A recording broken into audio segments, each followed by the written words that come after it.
ओम शांति। 18 अगस्त 2025 के ईश्वरीय महावाक्य है। पहले सुनते हैं मुरली का मुख्य पॉइंट्स।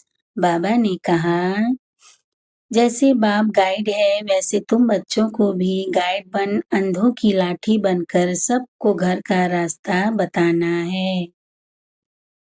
बाप तुम्हें शूद्र से ब्राह्मण और फिर देवता बनाते हैं। यह है रुद्र ज्ञान यज्ञ, जिससे पुरानी दुनिया खत्म होगी। माताओं पर ज्ञान का कलश रखा है, वे ही विश्व का उद्धार करती हैं और सबको ज्ञान चिता पर बैठाती हैं। अपने को आत्मा समझकर बाप को याद करने से पत्थर से पारस बुद्धि बन जाते हो। विशेषताओं का दान कर महादानी बनो, जिससे सामने वाले को बाप का प्रेम, चित्र और चरित्र अनुभव हो। और अब सुनते हैं महावाक्यों को विस्तार से।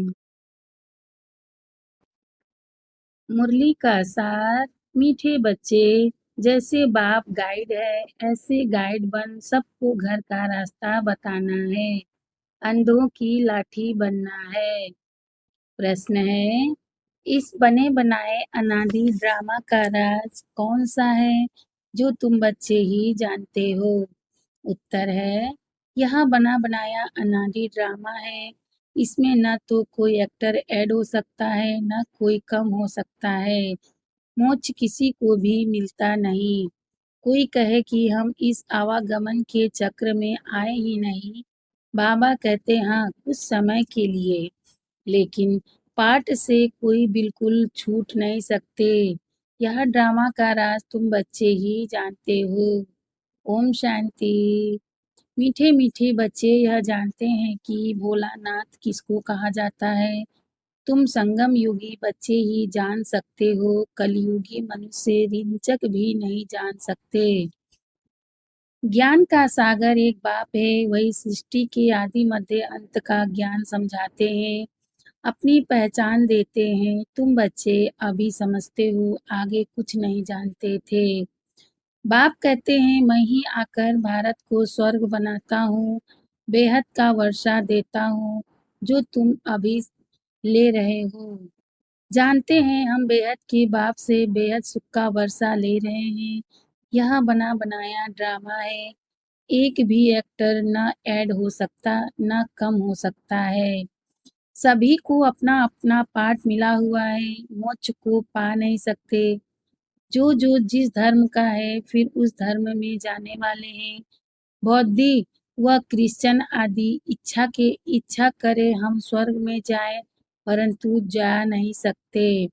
जब उनका धर्म स्थापक आता है तब ही उनका पाठ है।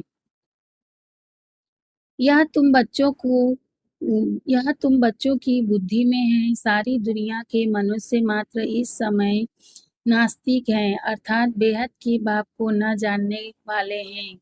मनुष्य ही जानेंगे ना। यह नाटकशाला मनुष्यों की है। हर एक आत्मा निर्वाण धाम से आती है पाठ बजाने, फिर पुरुषार्थ करती है निर्वाण धाम जाने के लिए। कहते हैं बुद्ध निर्वाण गया, अब बुद्ध का शरीर तो नहीं गया, आत्मा गई। परंतु बाप समझाते हैं, जाता कोई भी नहीं है, नाटक से निकल ही नहीं सकते, मोक्ष पा नहीं सकते, बना बनाया ड्रामा है ना। कोई मनुष्य समझते हैं मोक्ष मिलता है, इसीलिए पुरुषार्थ करते रहते हैं।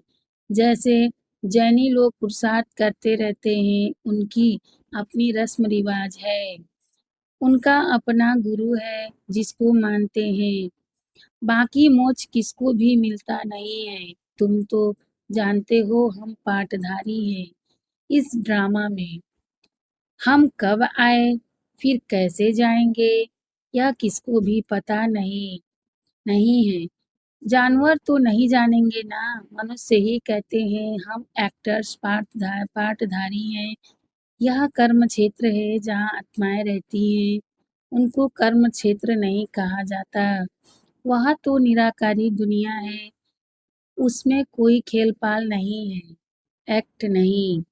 निराकारी दुनिया से साकारी दुनिया में आते हैं पाठ बजाने, जो फिर रिपीट होता रहता है। प्रलय कभी होती ही नहीं। शास्त्रों में दिखाते हैं महाभारत लड़ाई में यादव और कौरव मर गए, बाकी 5 पांडव बचे।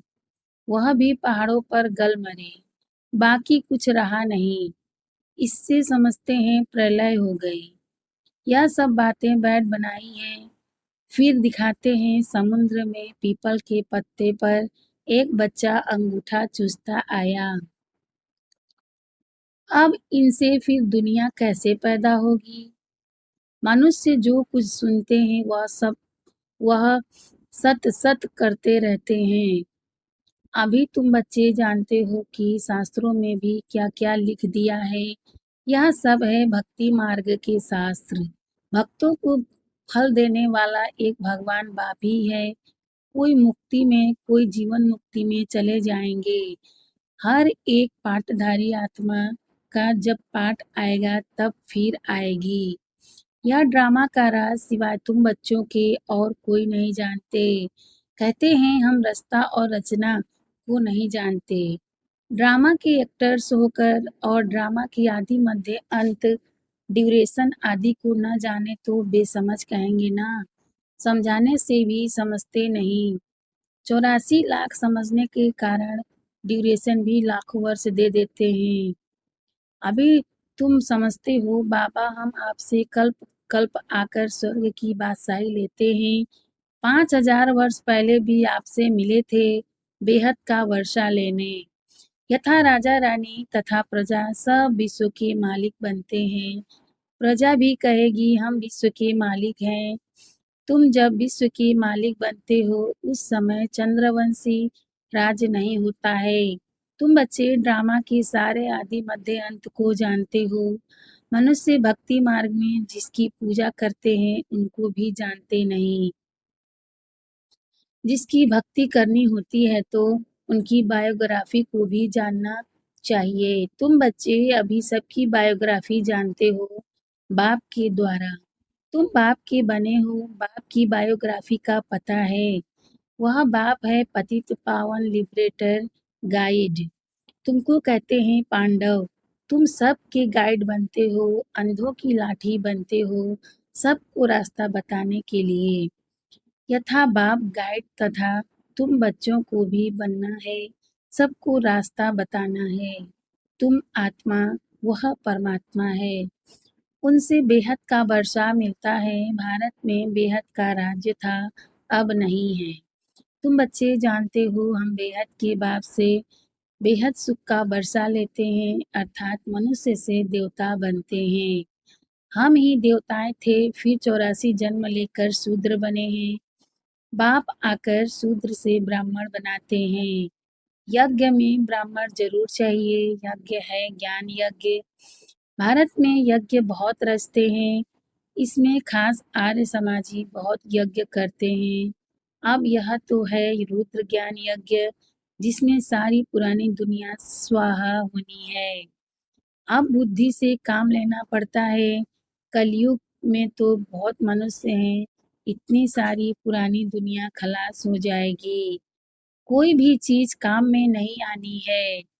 सतयुग में तो फिर सब कुछ नया होगा। यहाँ तो कितना गंद है, मनुष्य कैसे गंदे रहते हैं। धनवान बड़े अच्छे महलों में रहते हैं, गरीब तो बेचारे गंद में, झोपड़ियों में पड़े हैं। अब इन झोपड़ियों को डिस्ट्रॉय करते रहते हैं। उनको दूसरी जगह दे वह जमीन फिर बेचते रहते हैं। नहीं उठते तो जबरदस्ती उठाते हैं, नहीं उठते तो जबरदस्ती उठाते हैं। गरीब दुखी बहुत हैं, जो सुखी हैं वह भी स्थायी सुखी नहीं। अगर सुख होता तो क्यों कहते कि यह कागविष्टा समान सुख है। शिव भगवानों आज हम इन माताओं के द्वारा स्वर्ग के द्वार खोल रहे हैं।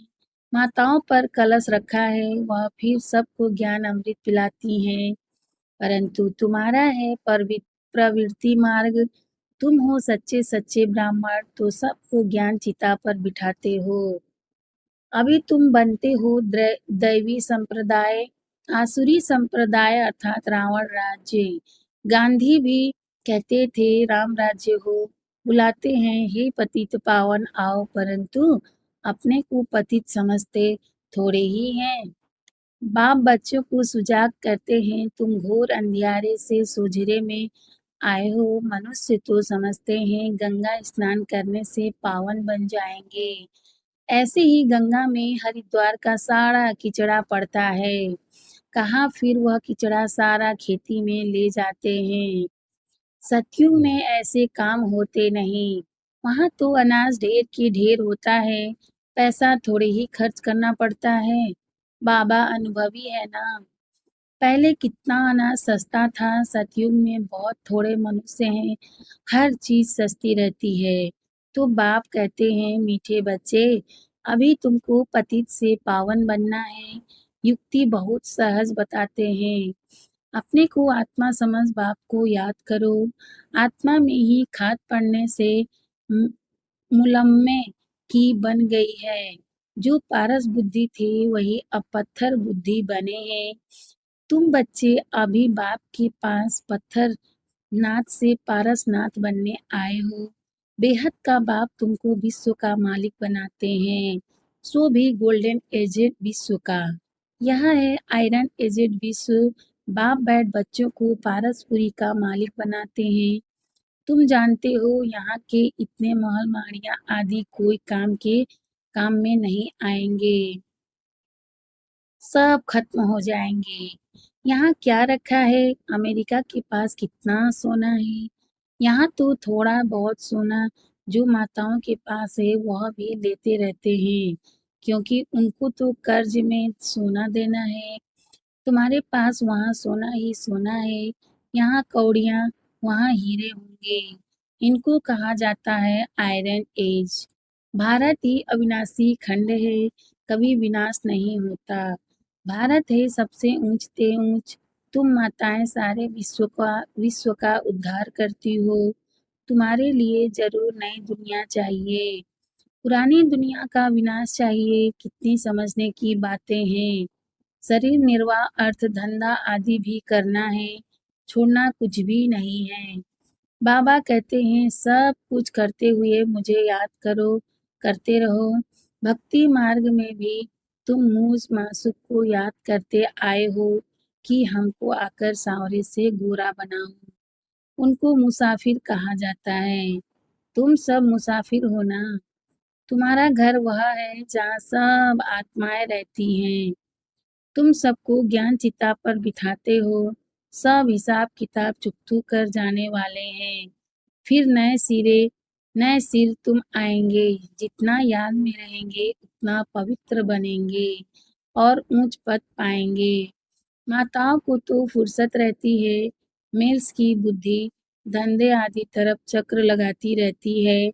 इसीलिए बाप ने कलश भी माताओं पर रखा है। यहाँ तो स्त्री को कहते हैं कि पति ही तुम्हारा ईश्वर गुरु सब कुछ है, तुम उनकी दासी हो। अभी फिर बाप तुम माताओं को कितना ऊंच बनाते हैं। तुम नारियां ही भारत का उद्धार करती हो। कोई कोई बाबा से पूछते हैं आवागमन से छूट सकते हैं। बाबा कहते हैं हाँ, कुछ समय के लिए। तुम बच्चे तो ऑलराउंड आदि से अंत तक पाठ बजाते हो। दूसरे जो हैं वह मुक्ति धाम में रहते हैं, उनका पाठ ही थोड़ा है। वह स्वर्ग में तो जाने वाले हैं नहीं।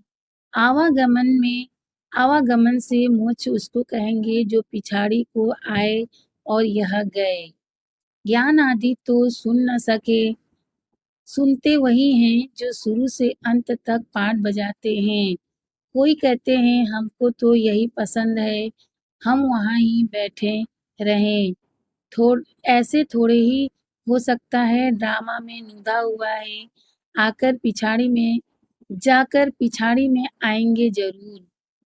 बाकी सारा समय शांति धाम में रहते हैं। यह बेहद का ड्रामा है। अच्छा, मीठे मीठे सिकिलधे बच्चों प्रति माता पिता बाप दादा का याद प्यार और गुड मॉर्निंग। रूहानी बाप की रूहानी बच्चों को नमस्ते। हम रूहानी बच्चों की रूहानी माता पिता बाप दादा को याद प्यार गुड मॉर्निंग नमस्ते बाबा नमस्ते बाबा नमस्ते बाबा। धारणा के लिए मुख्य सार है, फर्स्ट पॉइंट है सच्चा सच्चा ब्राह्मण बन सबको ज्ञान अमृत पिलाना है, ज्ञान चिता पर बिठाना है। सेकेंड पॉइंट शरीर निर्वाह अर्थ धंधा आदि सब कुछ करते पतित से पावन बनने के लिए बाप की याद में रहना है और सबको बाप की याद दिलाना है। वरदान है विशेषताओं के दान द्वारा महान बनने वाले महादानी भव।